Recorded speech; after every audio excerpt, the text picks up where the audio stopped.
Hoje vamos aprender duas das leis mais importantes no mundo da eletrônica e eletricidade. As leis de Ohm. Essas leis têm o nome do seu inventor, um físico alemão, de nome Georg Simon Ohm. A partir de medidas experimentais, Georg Simon Ohm concluiu que todos os materiais sujeitos a uma diferença de potencial apresentam uma resistência R de valor constante à passagem da corrente elétrica.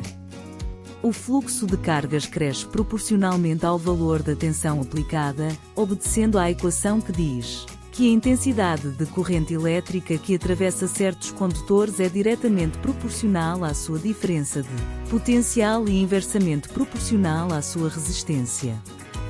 Esta expressão é conhecida como a primeira lei de Ohm. As grandezas apresentadas são: U é a diferença de potencial elétrico, o I é a corrente elétrica e R é a resistência elétrica. Mas afinal, o que significam essas grandezas? A tensão elétrica, que se representa pelas letras U ou V, ou mesmo E, é também conhecida como diferença de potencial, DDP. É a diferença de potencial elétrico entre dois pontos ou a diferença em energia potencial elétrica por unidade de carga elétrica entre dois pontos. Sua unidade de medida é o volt, homenagem ao físico italiano Alessandro Volta. A lista de simbologias em circuitos desta grandeza é muito extensa. Estão aqui apresentados os símbolos mais comuns. Uma fonte de tensão pode ser caracterizada como uma fonte independente ou dependente. Uma fonte de tensão independente é um elemento de circuito que mantém a tensão prescrita em seus terminais independente da corrente. Isto é, em uma fonte de tensão independente o valor da tensão é fixo, porém a corrente pode variar. A corrente elétrica ou intensidade de corrente elétrica é representada pela letra I.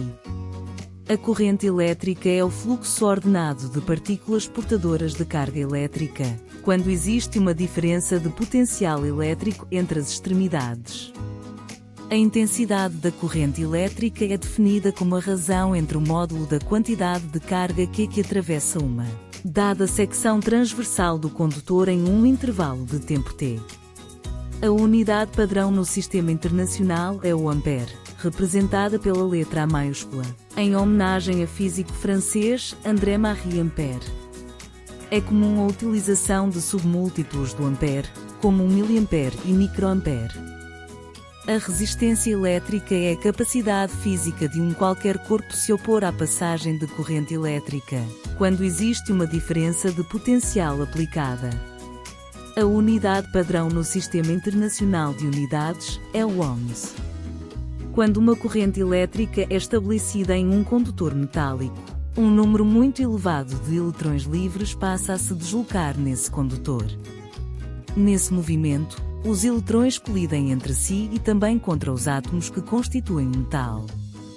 Portanto, os eletrões encontram uma certa dificuldade para se deslocar, isto é, existe uma resistência à passagem da corrente no condutor. Os fatores que influenciam na resistência de um dado condutor são: a resistência de um condutor é tanto maior quanto maior for seu comprimento.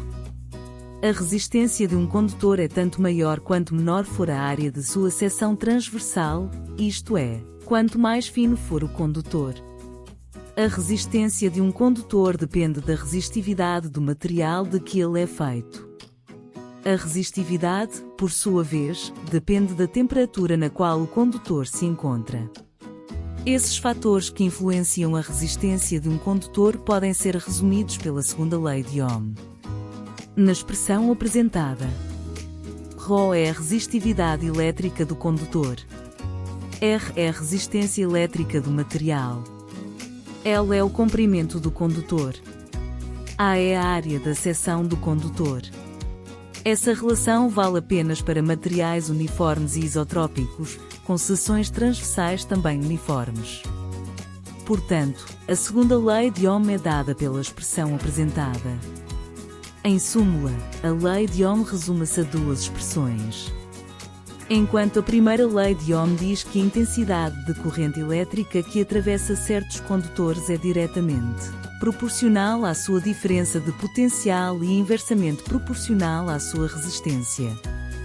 A segunda lei de Ohm enuncia a interação entre o tipo de material, sua área de secção transversal e o comprimento, que determinam a resistência elétrica. Portanto, as duas leis de Ohm são o pilar para o entendimento da eletricidade.